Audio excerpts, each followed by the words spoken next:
ආයිබෝන් කියලා මගේ චූටි YouTube පවුලට ඔයාලා හැමෝම ගොඩක් ආදරෙන් පිළිගන්නවා.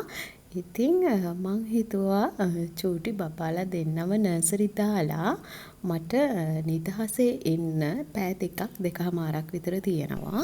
ඒ කාලේ අතරතුර මම වෙනුවෙන් මොනවද කරන්න කියලා ඔයාලත් එක්ක ෂෙයා කරගන්න. ඉතින් සාමාන්‍යයෙන් සතියට දවස් 5න් අඩුම ගානේ දවස් 3ක්වත් මම ගොඩාක් නිදහසේ ඉන්න තමයි උත්සාහ ගන්නේ. ඉතුරු දවස් දෙකේ සමහර වෙලාවට ගෙදර ගොඩාක් වැඩ ටිකක් ඒ පැය දෙක ඇතුළත මං කරන වෙලාවලුත් තියෙනවා.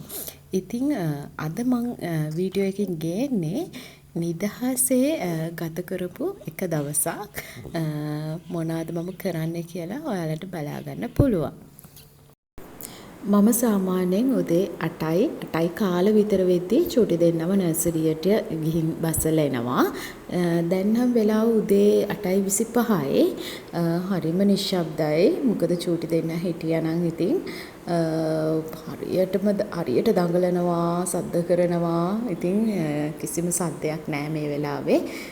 හරිම නිදහස් මනසකින් ඉන්න පුළුවන් වෙලාවක්.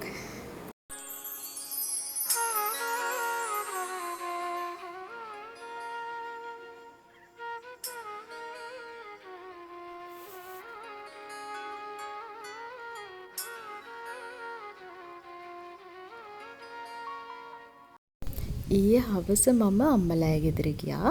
ඒ ගිය වෙලාවේ මේ මල් ටික අරගෙන ආවේ. හැබැයි නම නම් දන්නේ නැහැ. මේ පඳුරු එක ආයෙත් හැදෙනවා. මේ දැන් නම් වඳ කරගන්න තමාරු තත්ත්වයක තමයි අපේ මහගෙදර මේවා වැවිලා තියෙන්නේ. කවුරු හරි මේකේ නම දන්නවා නම් කමෙන්ට් එකක් දාගෙන යන්න. විශේෂ දෙයක් කියන්න ඕනි. මම මේක වීඩියෝ කරන දවසේ බබාලා දෙන්න නැහැ. හැබැයි වොයිස් කරන දවසේ බබාලා දෙන්න ඉන්නවා. ඒක නිසා ඔයාලට මගේ වොයිස් එකත් එක්කම බබාලා දෙන්නගේ පුංචි සද්ද ඇහෙන්න පුළුවන්. එයාලත් එක්ක වීඩියෝ එකක් කරනවා කියන්නේ, වොයිස් කරනවා කියන්නේ මාරම අමාරු වැඩක්. යුද්ධයක් වගේ විනාඩි 5ක්වත් ඉන්නේ නැහැ. කට වහගෙන චුට්ටක් ඉන්න බබා කිව්වට කතා කරන එකම තමයි වැඩේ. බොරුවට හරි කතා කරනවා. එහෙම නැත්නම් හිතලම සමහර වෙලාවට සද්ද කරනවා. ඉතින් ඔන්න ඔහම තමයි මම ඒ දෙන්නත් එක්ක ඔයාලට වීඩියෝ එකක් අරගෙන එන්නේ. කොහොම හරි අමාරුවෙන් උනත්. මම දැන් උදේට කිරි බොන එක සම්පූර්ණයෙන්ම නතර කරලා තියෙන්නේ. ඉතින් සතිය දවස් 5ට කැඳ වර්ග එහෙමත් නැත්නම් මොන හරි ජූස් එකක් තමයි මම බොන්නේ. ඉතින් අද හිතුවා මේ ඊයේ අම්මලා ගෙදර ගිය වෙලාවේ මොණ්ඩු කුඩුම්බිය ටිකක් ගලවගෙන ආවා. ඉතින් ඒක අද හදනවා කියලා. මොකද මේ කොළ ජාති ගොඩක් දවස් තියාගන්නත් බෑ, ඉක්මනට නරක් වෙනවනේ. ඉතින් මේ මම දැන් මේ ටික හොඳට පිරිසිදු කරගන්නයි මේ ලෑස්ති වෙන්නේ. ඔයාලටත් පුළුවන් නම් සතියට දවස් 2-3ක් කොළ කැඳ බොන්න. ඇත්තටම හැමේ මාරම වෙනසක් ඔයාලට දැක ගන්න පුළුවන් වෙයි. අම පැහැපත් වෙනවා. ඒ කියන්නේ අරිම අමුතු විදිහට හැම වෙනස් වෙනවා. හැබැයි ඉතින් මාසයක් විතර කරලා බලන්න ඕනේ. මේ දවස් 2-3ක් බිව්වට සතියක් බිව්වට ප්‍රතිඵල ගන්න අමාරුයි. මාසයක් විතර ඔයගොල්ලෝ try කරලා බලන්න. ඔයාලටම වෙනස දැක ගන්න පුළුවන් වෙයි. ඉතින් දැන් මන් ටිකටම කොළ කැඳ බොනවා. හැබැයි සතිය දවස් 5ම බොන්නේ නැහැ. දවසක් ඇර දවසක් වගේ තමයි කොළ කැඳ බොන්නේ. හස්බන්ඩ් ගෙදර ඉන්න දවසට නම් අනිවාර්යයෙන්ම කරපිංච කැඳ හදලා දෙනවා මම. ඉතින් ඒක සාමාන්‍යයෙන් සෙන්සුරාදා හරි ඉරිදා හරි තමයි මගේ අතින් වෙන්නේ.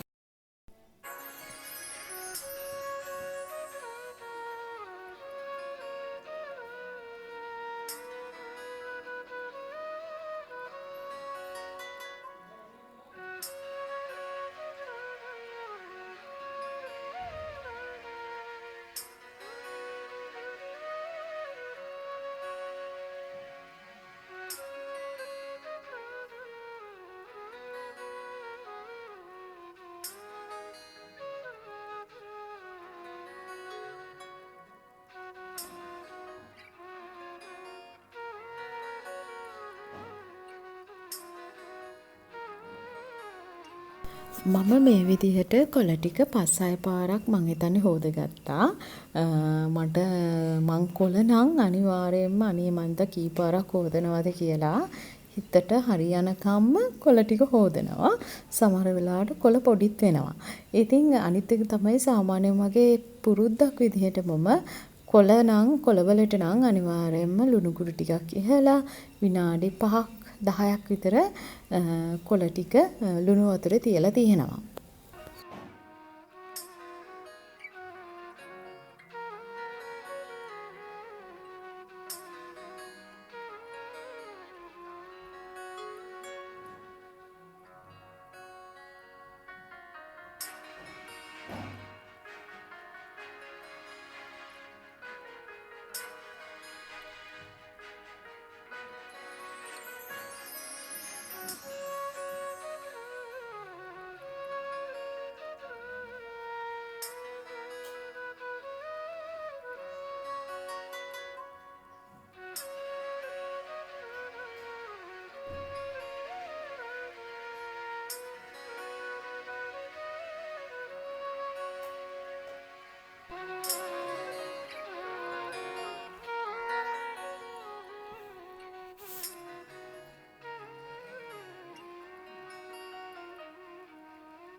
මම කොළ කැඳ ටිකයි හදාගන්නේ. මොකද ඉන්නේ මං විතරනේ. ඉතින් මේ කොළ කැඳ ගොඩාක් හදලා සැරෙන් සැරේ රත් කර කර එහෙම බොන්නත් බෑ. ඒක නිසා කොළ ටිකක් බ්ලෙන්ඩර් කප් එකට දාගත්තා. අනිත් ටික මේ විදිහට කප් එකකට දාගන්නවා. තව දවසකින් දෙකකින් හදලා හිමීට බොන්න. ඉතින් ගාගත්ත පොල් වගේකුත් තිබ්බා ෆ්‍රිජ් එකේ.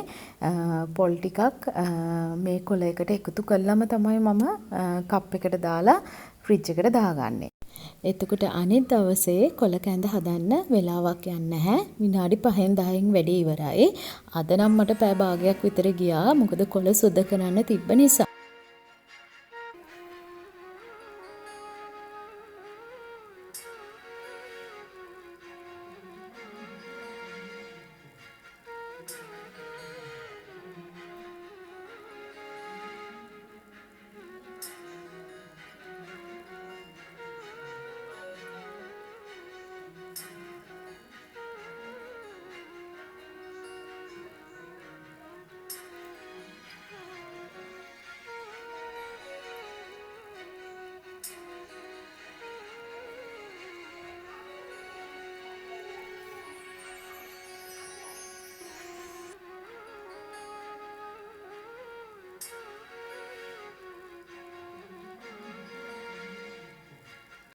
ඔයාලා කොළ කැඳ ලිපේ තියලා ගොඩාක් වෙලා රත් කරනවද? එහෙම කරන්න එපා. එතකොට කොළ කැඳ එකේ තියෙන පෝෂණ ගුණය නැති වෙලා යනවා.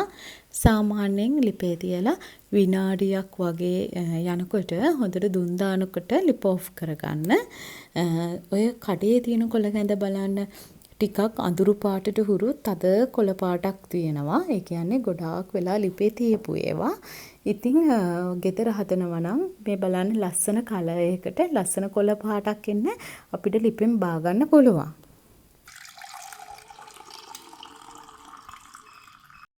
මම කොළ කැඳ එකත් අරගෙන එළියේ පොඩි වටයක් ගියා. මොනවාද අස් කරන්න තියෙන්නේ? කොළ වැටිලාද? හැඩි වෙලාද? කියලා බලලා එන්නත් එක්කම ඉතින් ඊයේ තස් කරපු නිසා ලොකුවට හැඩි වෙලා නැහැ. තව දවසක් දෙකක් පොඩක් නිදහසේ ඉන්න පුළුවන් තත්වයක් තමයි දැන් තියෙන්නේ. ඉතින් දැන්ටම කොළ කැඳ එකේ භාගයක් ඉවරයි. මම සාමාන්‍යයෙන් ෆ්‍රී වෙලාවට ඒ කියන්නේ මේ වගේ දවසට තමයි මාව සබ්ස්ක්‍රයිබ් කරලා ඉන්න මගේ අලුත් යාළුවෝ ගොඩාක් ඉන්නවා දැන්. ඉතින් එයාලගේ වීඩියෝස් බලන වෙලාව ඉතින් ඒ අය අලුතෙන්ම YouTube channel හදලා මං වගේම ඉස්සරහට යන්න හදන අය. ඉතින් මං එයාලට දෙන support එකක් විදිහට videos skip කරන්නේ නැතුව එයාලට නැත්තම් watch hours එකතු වෙන්නේ නැහැනේ. ඉතින් ඒ විදිහට videos ටිකක් play කරනවා. දන්නවද මම සින්දු අහන්න ආසයි. හැබැයි ඊටත් වැඩිය ආසයි කිසිම සද්දයක් නැතුව නිදහසේ ඉන්න. ඉතින් නිදහසේ ඉන්න වෙලාවට මම සින්දු එහෙම දානවා හරිම අඩුයි. මම දැන් ලෑස්ති වෙන්නේ මූණට පොඩි සත්කාරයක් කරන්න. මේකෙන් මූණේ තියෙන කුණු, දූවිලි, තෙල් ගතිය ගොඩාක් නැති වෙලා යනවා. ඒ වගේම තමයි black heads, white heads තියෙනවා නම් මේක ගොඩක් හොඳ සත්කාරයක්. සතියට දවස් 2-3ක් කරලා බලන්න ක්‍රීම් එකක් ගෑවා වගේ මූණ පැහැපත් වෙනවා. ඉතින් මම මේකට පාවිච්චි කරන්නේ හාල් පිටි, ඒ වගේම කෝපි කුඩු, සීනි, තක්කලි ගෙඩියක පළුවක්. ඉතින් මේ ටික හොඳට කලවම් කරලා මූණේ ගාන තමයි තියෙන්නේ.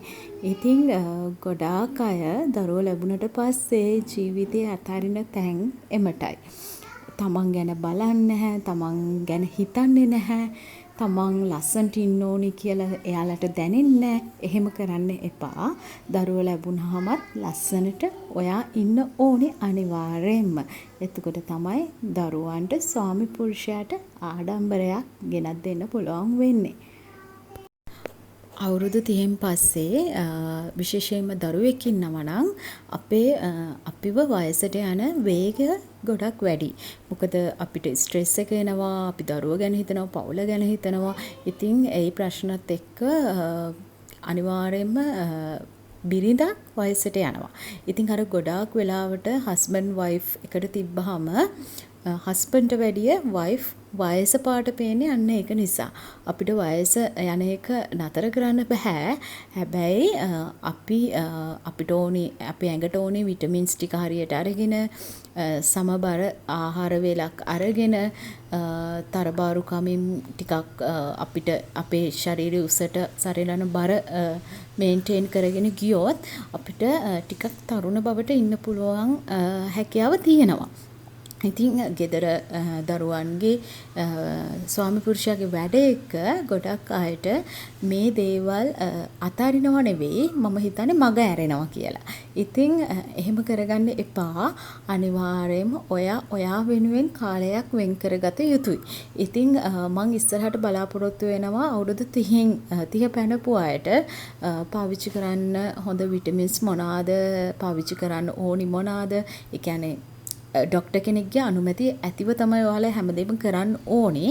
හැබැයි මම මෙන්න මේ දේවල් කියලා මොනවාද ඔයාලට හොඳ කියලා පොඩි වීඩියෝ ක්ලිප් එකක් ගේන්න බලාපොරොත්තුවක් තියෙනවා. ගෙදරක ගොඩාක් වැඩ කටයුතු තියෙනවා. මම දන්නවා ඒ වැඩ කටයුතු ඔක්කොම සිදු වෙන්නේ ඔයාගේ අතින් කියලා. ඉතින් සතියට දවස් 5ක් තියෙනවනේ. බබාවලව නර්සරි හරි ස්කූල් හරි දාලා ඒ සතිය දවස් 5න් එක දවසක් ඔයා වෙනුවෙන් වෙන් කරගත යුතුයි. ඒ දවසට ඔයාලට පුළුවන් ඔයාලගේ මූණට හරි කොණ්ඩෙට හරි එහෙමත් නැත්නම් නියපොතු වලට කකුල් දෙකට මොන හරි ට්‍රීට්මන්ට් ඔයාට සල්ලි ගෙවන්නේ නැතුව YouTube බැලුවොත් ගොඩාක් සත්කාර තියෙනවා කරන්න පුළුවන් අත ලස්සන වෙන්න. ඉතින් ඒ එකක් දෙකක් try කරලා බලන්න පුළුවන්.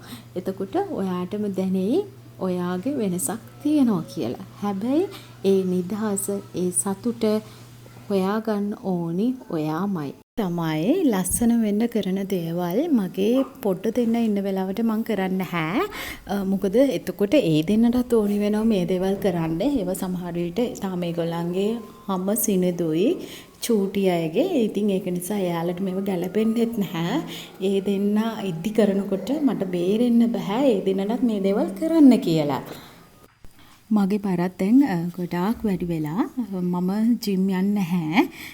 පුරුද්දක් විදිහට ගෙදර විනාඩි 45ක් පැයක් විතර හවසට එක්සර්සයිසස් කර හිටියා. හැබැයි දැන් මාසයක් එකමාරක් වෙනවා මගේම කම්මැලිකමට ඒක නතර කරලා.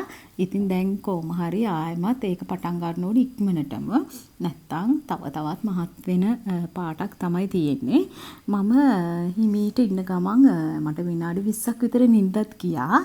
මේ කරන්නේ කලින් දවසේ කරපු වියදම් මම සාමාන්‍යයෙන් පොතක ලියනවා. ඒකත් මේ අතරතුර නිදහසේ කරගත්තා. මම මූණ ඇල් වතුරෙන් සෝදගෙන මේ විදියට අයිස් කියුබ් එකක් ගාගත්තා. දැන් වෙලාව 10:35යි. පොඩ්ඩ දෙන්න ගන්න යන්නත් ඕනේ. 11:30 වෙද්දි මම එතන ඉන්න ඕනේ. ඉතින් දැන් ලෑස්ති වෙන්න තමයි හදන්නේ. මං හිතනවා මේ වීඩියෝ එක ඔයාට මොනවා හරි දෙයක් ගන්න තියේවි කියලා. මගේ වීඩියෝස් දිගටම බලන්න කැමති නම් subscribe කරන්න කියලාත් මතක් වෙනවා. ඒ වගේම මේ වීඩියෝ එක ගැන මොකද හිතෙන්නේ කියලා කමෙන්ට් එකක් දාගෙනම යන්න. එහෙනම් අදට ගිහින් එන්නම් සතුටින් පරිස්සමෙන් ඉන්න.